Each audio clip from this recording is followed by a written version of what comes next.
Hello दोस्तों, मैं आज आप लोगों को इस वक्त हाई स्कूल के बच्चों को हम जो है अपने यूट्यूब चैनल पर हाई स्कूल और कक्षा 12 के बच्चों को दोनों को हम सुविधा दे रखे हैं। वो भी साइंस साइड के बच्चों के लिए पूरी सुविधा है। ठीक है, हाई स्कूल बच्चों के लिए क्या है कि वो फिजिक्स भी पढ़ रहे हैं, केमिस्ट्री, मैथ, साइंस और साथ ही साथ इंग्लिश भी। और इंटर के बच्चे जो हैं वो यहाँ पे फिजिक्स पढ़ रहे हैं, केमिस्ट्री पढ़ रहे हैं और फिजिक्स, केमिस्ट्री और साथ ही साथ मैथ और इंग्लिश, 4 सब्जेक्ट हम इनको प्रोवाइड करवा रहे हैं। तो यहाँ पे आज हम जो है हाई स्कूल के जो बच्चों का दूसरा वीडियो आज अपलोड करेंगे हम। तो इसमें आज हम बात कर रहे हैं प्रकाश का प्रवर्तन, जो कि परीक्षा की दृष्टि से 100% आपका आना अनिवार्य है। इसका मतलब ठीक है, प्रकाश का प्रवर्तन जो है उसका आना जो है 100% एग्जाम में अनिवार्य रहता है। तो आइए आज हम प्रकाश के प्रवर्तन को ऐसा बताएंगे कि आपको दोबारा याद करने की आवश्यकता नहीं रहेगी। बस स्टेप बाय स्टेप वीडियो को देखिएगा और समझिएगा कि कहाँ पे क्या हो रहा है। बस इतना आपको ध्यान देना है। बाकी इसके बाद आप वीडियो अगर ना भी देखेंगे तो इसके जैसा जो है हम आपको कोई समझा भी नहीं पाएगा। तो आइए हम प्रकाश के परावर्तन के बारे में अच्छे से बात करेंगे। प्रकाश का परावर्तन का मतलब होता है कि जब कोई प्रकाश किसी तल पे बढ़े तो वहां से क्या हो, प्रकाश परावर्तित हो जाए। मतलब प्रकाश वहां से हट के दूसरी तरफ चला जाए। आप जब छोटे से होंगे तो घर में कभी कभी क्या करते हैं कि शीशा हाथ में ले लेते हैं, तो उसपे क्या करते हैं, जब धूप में करते हैं तो वहां से जब धूप शीशे पे टकराती है तो शीशे से टकराने के बाद धूप क्या होती है, किसी के चेहरे पर कहीं पे आप मार सकते हैं। तो ऐसा करते हैं तो ये आपका क्या है, ये आपका एक प्रकाश का परावर्तन ही है।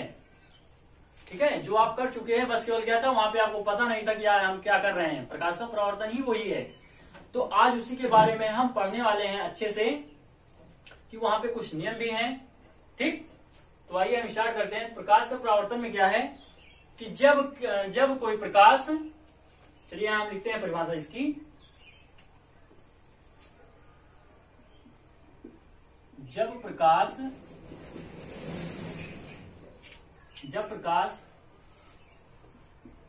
किसी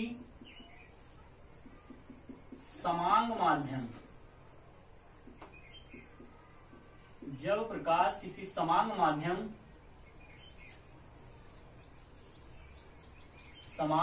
माध्यम में किसी चिकने या पॉलिशदार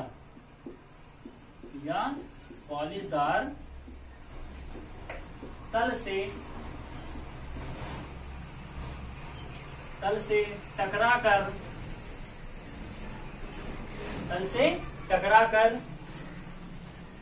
परावर्तित हो जाए, तल से टकराकर परावर्तित हो जाए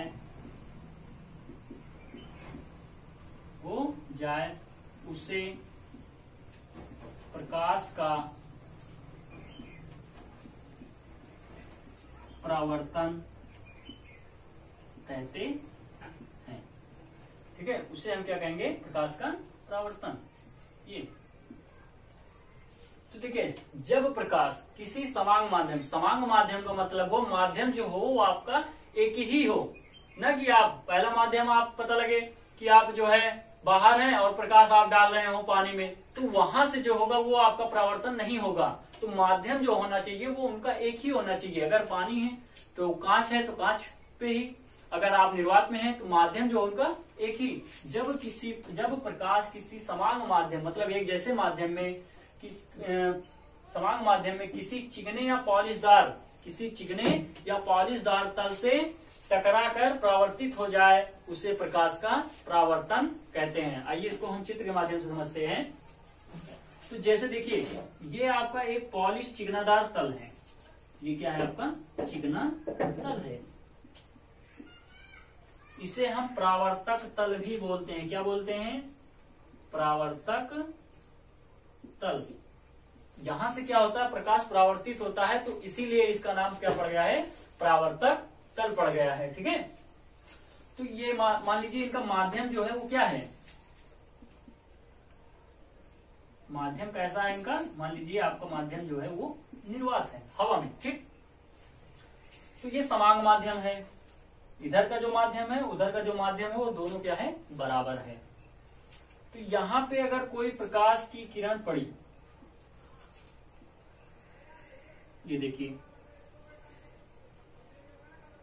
ये प्रकाश की किरण, ये तीर का निशान क्या दर्शा रहा है, मतलब कि प्रकाश तल पे क्या आ रहा है, आ रहा है, क्या हो रहा है, आ रहा है। ठीक है, तो इस किरण का हमारा जो नाम होता है वो आपतित किरण होती है। आपतित किरण, आपतित किरण का मतलब हुआ आने वाली किरण। ठीक है, तीर का निशान का मतलब होता है कि दिशा वो निर्धारित करता है। ठीक है, अब यहाँ पे जब तो कोई प्रकाश आया, प्रकाश यहां से किसी चिकने तल पे जब यहाँ पे पड़ा तो क्या होगा, परावर्तित हो जाएगा। देखिए यहाँ पे ये क्या हुआ, आपका परावर्तित हो गया। इस किरण का जो नाम है, देखिए तीर का निशान मतलब जा रहा है प्रकाश दूसरी तरफ, तो इस किरण का नाम है हमारा परावर्तित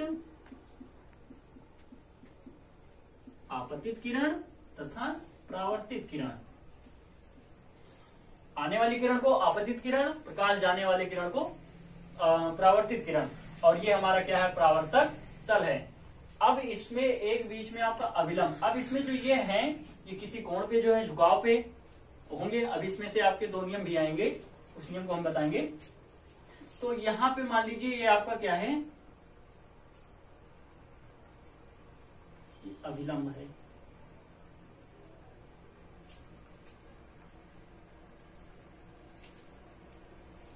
ठीक, तो इसके बीच जो बन रहा है अभिलंब और आपतित किरण के बीच जो कोण बन रहा है वो आपका कोण बन रहा है कोण आई,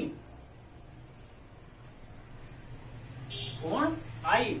और अभिलंब और परावर्तित किरण के बीच जो कोण बन रहा है वो आपका क्या बन रहा है, कोण आर। ये आपका क्या है, ये आपका एक अभिलंब है। ठीक,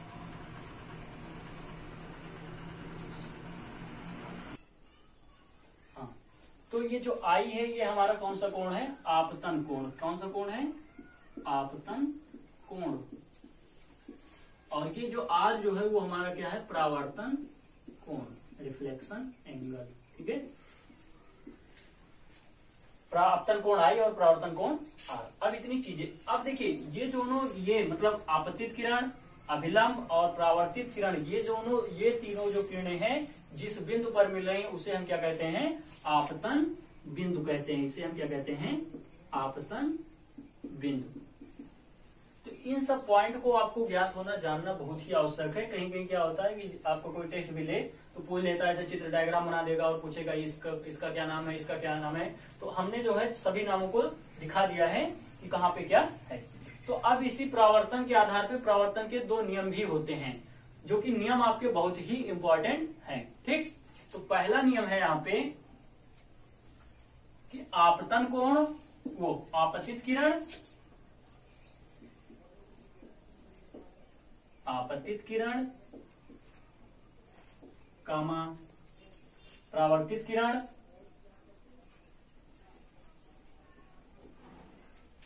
कामा परावर्तित किरण तथा अभिलंब तथा अभिलंब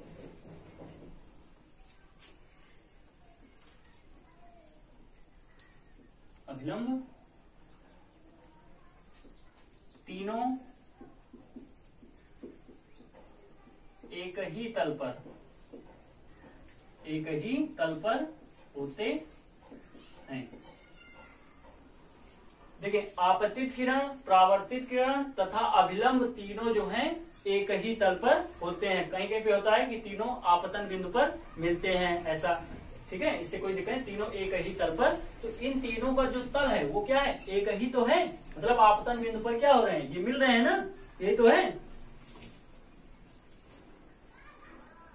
ठीक है, तो ये तो हमारा पहला इनका नियम हो गया। दूसरा नियम क्या है हमारा, इनके भी जो आपतन कोण है और जो ये परावर्तन कोण है, इनका जो मान है वो बराबर रहेगा। तो यहां हम लिखेंगे आपतन कोण,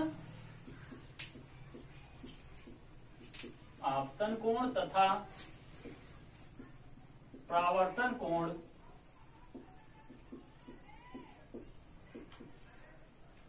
का मान सदैव बराबर होता है।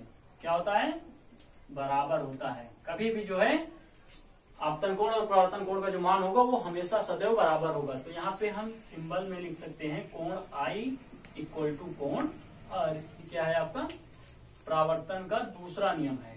कुछ लोग इसी से ही समझ जाते हैं कि क्या है।